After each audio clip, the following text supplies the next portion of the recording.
Cowboys 1H Morry, GashAP, Tony Romo and Jim Nantz are seen in the broadcast booth on before an NFL football game between the Green Bay Packers and the Cincinnati Bengals Sunday, September 24, 2017, in Green Bay, Wisconsin.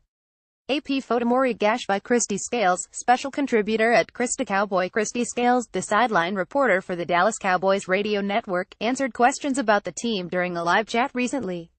Here are some highlights. Question: have you got to listen to Tony Romo as a broadcaster? What have you thought about him?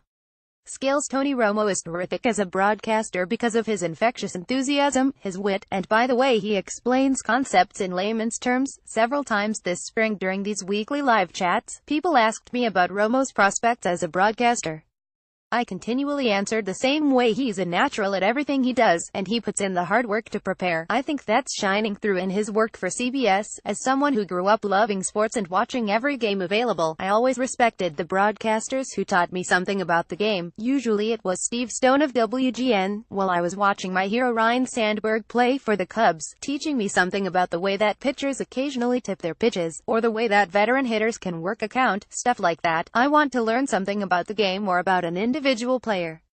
The real problem with the Cowboys' acted-as connection: most of the attention that Tony Romo has received so far as analyst is about him predicting plays. That's cool, but that's not what is impressive. What's impressive is the way he can concisely communicate why things are happening. That's not easy, especially doing it concisely, and Tony is going to get even better as he gets more games under his belt. I'm happy his transition from the football field to the broadcast has gone so smoothly, but I'm not surprised. After all, he's a natural.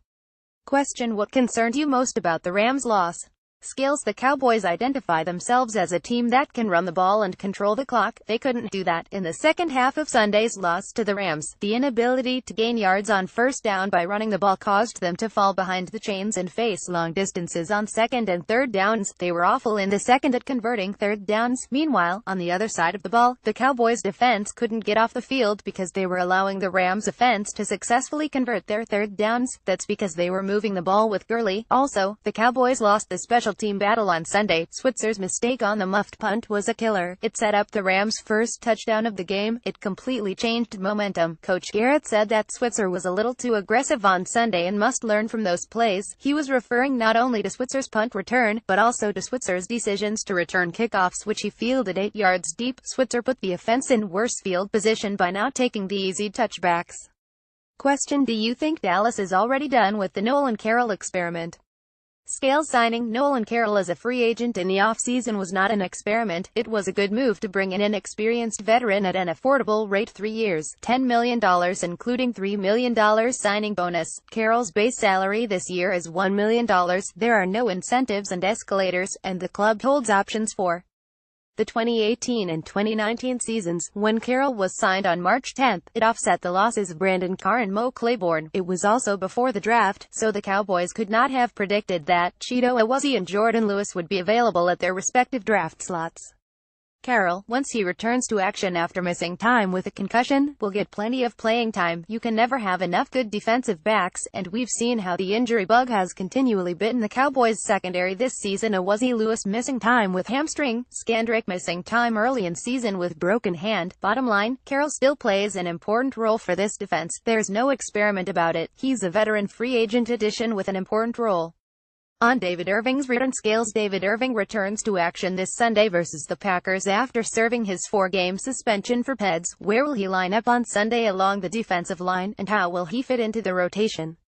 Head coach Jason Garrett says Irving's size 6'7", 290 and athletic skills lends itself to interesting possibilities along the defensive line.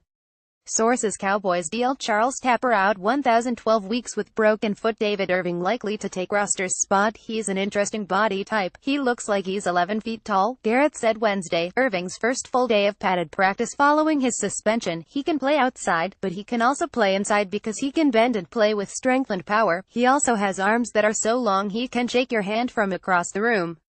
Those long arms are great for knocking down passes. He actually has more PBUs pass breakups in his career 5 than sacks for 12. It will be interesting to see how Irving is used in the rotation. First of all, he's working his way back into game shape after not being allowed to practice with the team or use the team's weight room facilities for the past month. Also, how often will he be used inside at tackle to provide a pass rush up the middle, or will the Cowboys give him some snaps at LD and move DeMarcus Lawrence to the right side for some matchups with the Packers? Will Tyrone Crawford get more snaps inside if Irving gets snaps at end? It will be a chess game for defensive coordinator Rod Marinelli as he tries to find the best matchups on Sunday. At least now he has one additional chess piece who happens to stand 6'7". Click here to enjoy the full chat.